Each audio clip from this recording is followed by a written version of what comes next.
What's good, YouTube, man? It's your boy Jaron Fit. Brand new vid for the week, man. Hope you guys are having an awesome week, getting the week off to a good start. Let me get right to the point, man, because I know y'all see the topic and I know it is a very interesting topic, right? Everybody want to know about the muscle pump. What is the pump? Is it bro science? Is it real training? What is it, man? Hopefully, after watching this video, man, you will have no questions about what the pump is, if it's the real deal, should you do it, when you should do it, and who should do it. So I'm gonna break it down, all right? I'll be right back.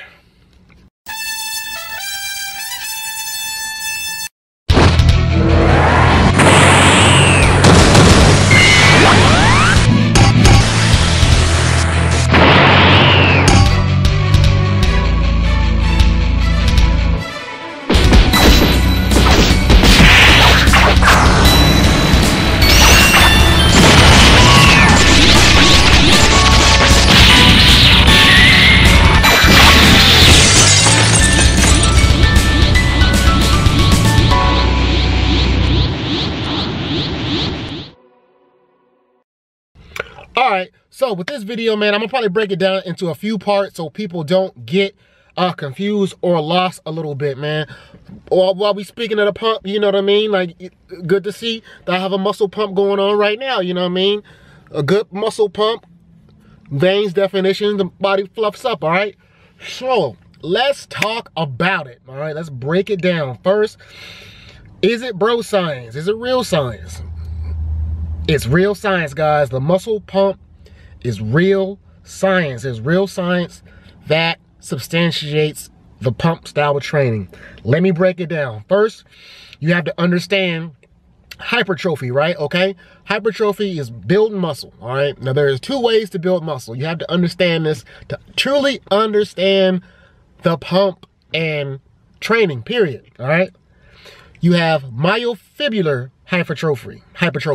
All right, that is when you are breaking down muscle, repairing it to build new muscle, and the muscle actually grows and expands, and i.e. you making gains. Or to really just simplify it, strength gains. You're making strength gains. Hypertrophy and strength gains are linked like a mofo. Oh, the pump is real, y'all, still lean. But let's stay on topic, all right? So, like I said, hypertrophy, myofibrillar hypertrophy is the breaking down of the muscle to repair, to come back stronger and build new muscle, i.e. strength training, progressive overload training, things of that nature, all right? Now, the other type of hypertrophy, all right, i.e. the pump, is sarcoplasmic hypertrophy, all right? That is, you are basically not creating new muscle, you are training the muscle to expand, to hold more gushy, whooshy stuff that goes into the muscle, glycogen, all the other stuff. People just think it's blood, water. No, there's multiple stuff that goes inside the muscle. But long story short, you are trying to get that muscle cell to be able to hold more, expand more, and pump up, basically. All right, just kind of how it sounds. So, myofibrillar is one. Is breaking down the muscle, getting stronger, you know what I mean? Hypertrophy, that is one method. The sarcoplasmic is the other, all right? Breaking it down even further. The prefix for myofibrillar, the word myo is directly related to the muscle. Directly related to the muscle. So that's where the prefix comes from, all right? Now, sarco, that prefix means like fleshy, squishy stuff around the muscle. So when you think about that, you got your dry muscle, lean, tight muscle, and then inside the muscle and surrounding that muscle, you have the squishy stuff, all right? Now, if you can get the squishy stuff outside the muscle to go inside the muscle to expand, sarcoplasmic hypertrophy, all right? Now, further in depth, all right? Now that I've gave the definitions for it, all right, I'm gonna stop here, because now you have the definitions for it. Like I said, I want to keep this concise so I don't lose anybody. So there are two types of hypertrophy, all right? Myofibrillar, i.e. strength training. Sarcoplasmic, i.e. pump style, trying to get more volume into the muscle, all right? Let me stop here. So now I'm gonna break it down further and then let you know which style you should be trying to do and what you should be trying to accomplish. All right, did y'all get some food and chips, man, on the recess? I know it wasn't that long, but all right, class is back in session, all right. Hypertrophy, now that we already talked about the 2 types, all right, that we have established there's 2 types, so there's no debate on that. There's 2 types, all right. Now, which type should you be doing? My recommendation for you, you can do what you want to do. My professional recommendation is you should try myofibular hypertrophy, i.e. strength training, for as long as you possibly can, making gains, because you can't go wrong. Now, the reasons I'm going to say that is I'm going to break that down. Why? I'm going to stay on one topic, then I'm going to go to another, and I'm going to tell you about the other one. Because one, they're not bad, you know what I mean? It just depends on where you are, and most people just don't understand the process in training. There's steps to it. You can't start one style of training when you're not ready for it if you have not done the previous training, i.e. building strength. So if y'all know me, I am a huge proponent of strength. I tell everybody, you need to build a sound base of strength. Upper body and lower body, back, legs, all of that need to be proportionately strong. You don't have to be the strongest person in the world or the strongest person in the gym, but you need to be in the top 3. You know what I'm saying? You get what I'm saying? For your body style and size. You have to be strong in order to be able to manipulate weights, to even get into the sarcoplasmic style of training for it to be effective, all right? So, for a beginner or a person just getting started, man, strength, myofibular, every other day, I recommend strength training so you can rest and recover, because those are one of the negative aspects of myofibular training is the breaking down of the muscle and not giving enough time to recover. There you go. So that's one of the negative aspects of myofibular. I wouldn't say overtraining per se, but just not resting effectively to get the strength gains that you need and want. All right, so that is one negative aspect of it. And another aspect of it is, being that you're working with heavier loads and the volume's gonna drop a little bit, I don't recommend going too low in the volume for the same reason I'm about to say, is for injuries, all right? When the volume drops lower and the weight comes up, you have a higher tendency to be injured, all right? Now, I understand injuries come with the game, you know what I'm saying? But you wanna try to prevent injuries as much as you can, you know what I'm saying? So I would recommend, even if you're doing the myofibular, go up a couple reps so you limit the chance of being injured and you still make gains, all right? So that's one of the negative aspects of myofibular, is the lack of, injuries. And you have to be careful that you're rested and recover to make sure that training, you're reaping the benefits of the training, no matter what you're kind of doing, splits, total body, whatever. You need to be getting rest, a very good rest recovery program to make gains, all right? So another thing, all right, now let's go on to the sarcoplasmic or the pump, all right? Let me break that one down to you, talk about the pros and cons of that, because like I said before, I feel like you should be doing the myofibular first and building that strength base and building that real tight muscle, so then you can go into the sarcoplasmic like I did. You know what I'm saying? People always say, Jaron, how you look full, how do you look full? I build a firm strength base, upper body and lower body, back, legs, arms, good balance, and then you fill in the gaps. You know what I'm saying? Fluff it up. Now, being natural, guys, you are very limited to both styles of training. You know what I'm saying? Myofibular and sarcoplasmic. Strength training and the pump style training, all right?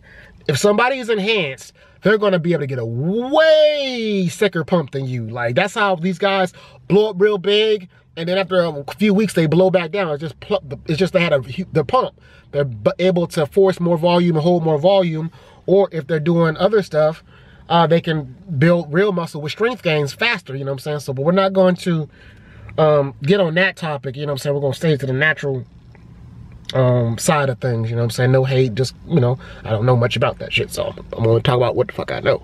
So, now with the sarcoplasmic, all right, that's higher volume style training.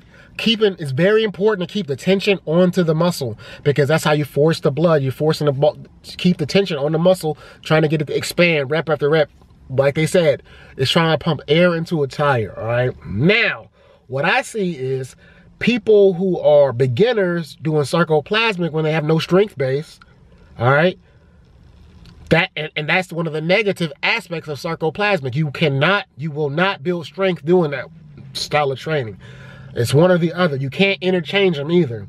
You're either doing myofibrillar, you're breaking down the muscle for a good training program, weeks at a time, to reap maximum benefit, or you're doing sarcoplasmic. There's no you can't go back and forth. You know, unless you are already at a certain level of training to where you can blend both styles, all right? That's what I would say, over 5 years of training, man, lifting hard, you probably can go into that where you can blend in and mix them up. You know what I'm saying? But backtrack, sarcoplasmic, all right? And another thing that I see, if you're not lean enough, you have to be lean enough to see the benefits of sarcoplasmic training. If you're already fluffy, and you have no definition on your body, and you train a muscle to be more fluffy and pumped up, what does that do? You just look more fluffy and pumped up. No definition, no striations, no cuts, no strength base. You have to build a strong strength base for it to be effective, or for it to look right, or for you to achieve the desired result. Like I said, I see people, you're on the wrong end. Either you should be training strength, all right, and you're training sarcoplasmic, or you're training sarcoplasmic and you should be doing strength. People, that's where I see people mess up. There's no interchanging. Even with myself, you know what I mean? I'm either focusing on strength or I'm voluming up the muscle. Put volume into the muscle. Very, very important. So you have to understand these two different principles to understand how to train. You know what I mean? They're not interchangeable. One's not bro science. They're real. Both training principles are real. It's just which one should you be doing, all right? If you don't have a very good strength base, you need to be doing myofibrillar. Load up the weight, get stronger, build up the good, clean, quality muscle. If you have good, clean, quality muscle and you need to kind of fill out a little bit, that's when you go into the sarcoplasmic. Try to get a pump on the chest. Try to get the chest, the muscle cells to expand. Arms, legs, that's what you try to do, all right? So I'm hoping I'm making this very clear for you guys. The pump style training is real. Obviously, myofibrillar and strength style training is real. There's no debate on that. But there's a misconception that pump style training doesn't work. That's not true. It's just that people misuse it or overuse it or even underutilize it, and they don't reap the benefits. And that's just with any style of training. You have to do the proper training for your level that you're at, or the next level that you hope to be at. Does that make sense? So you either need to train right where you are, a little higher, or you set the bar a little up and you chase something, all right? You chasing a 315 squat or whatever. You know what I mean? So they both have pros and cons styles of training, all right? The myofibrillar, like I said, the strength style training, you have to be careful because injuries and the tendency to not take enough rest, or you keep doing the same exercises over and over and over, and you don't switch it up and you don't really progress in your training, all right? So I hope I simplified this, guys.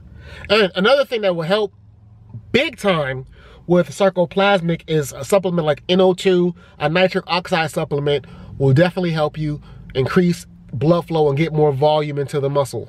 You know what I'm saying? And the higher reps obviously will help get into that sarcoplasmic, get the blood and everything pumped up. You know what I mean? That's another way I would definitely recommend that style. You want to build a good, strong, remember, so recap, all right? A good, strong strength base, all right? See, so you have striations in the muscle, all right? Striations, you have real muscle. Then you train that muscle to hold more, it pumps up, all right? Does that make sense? All right, strength base for the first few years of training, because that's when you're gonna make the most gains when you train strength, all right? Because it's new to you, you know what I mean? You can load the weight up, you're untrained, your body doesn't know what's going on, so you can make all kinds of strength gains, all right? And then once you reach a certain level of leanness and strength, man, you can go for your pump, train for your pump, increase the volume to the muscle, try to make it bigger, fuller, you know what I mean? Things of that nature. But like I said, the mistake people make is they're not lean enough to try to get a pump, and then you look flat. There's no definitions, no striations, and then you don't have a strength base because you can't train sarcoplasmic and strength at the same time. Pump style and strength training are not interchangeable. You're doing one or the other. They're two separate things. So I hope I'm making this clear. The pump, strength training are two separate things. They are not interchangeable. You're doing one for a training period, however long your training period is, or you're doing the other. You can't do one day, one the other. It doesn't work like that. You do one until you do the strength style until you reach a desired strength result. 315 squat, 225, whatever. You know what I mean? You hit your goal. Then you go back, add the volume in, and fill it out. It takes years, but you're always gonna see gains and progress. So don't be unmotivated when I say years. You should, when I say years, it'd be years of progress. You see what I'm saying? So I hope I simplified that and broke it down. Two different styles of training, all right? I do more videos on this topic because I know it's going to be a hot topic to talk about. So I hope I've covered it thoroughly. And the reason I did it because I saw another popular YouTuber and they didn't address it at all. It was like, oh, it's interchangeable. No, it's not. One or the other. You know what I mean? It's not. So I hope you guys have enjoyed this video. Please go to the website, downloadable programs, and also I have a few slots left for in-coach in person, a few in the morning. It seems like everybody wants to train in the morning. Let's get it done and over with. So yes, I have in-person slots available for in-person training. And also don't forget to get your downloadable programs and other programs on the website. I'll put the link here, www.jaronfitcoaching.com. Thank y'all for your support. Like I said, still making gains, man. I'm gonna step on the stage here soon, but I wanna be big. I wanna, oh yeah, see the pump? The pump is real. Pump style gains, man. So I hope I did this video and topic justice, man. Please share it and subscribe and turn on notifications so the channel can grow. Like I said, so I can keep putting this content out, man. And man, I never talk about the same topic twice.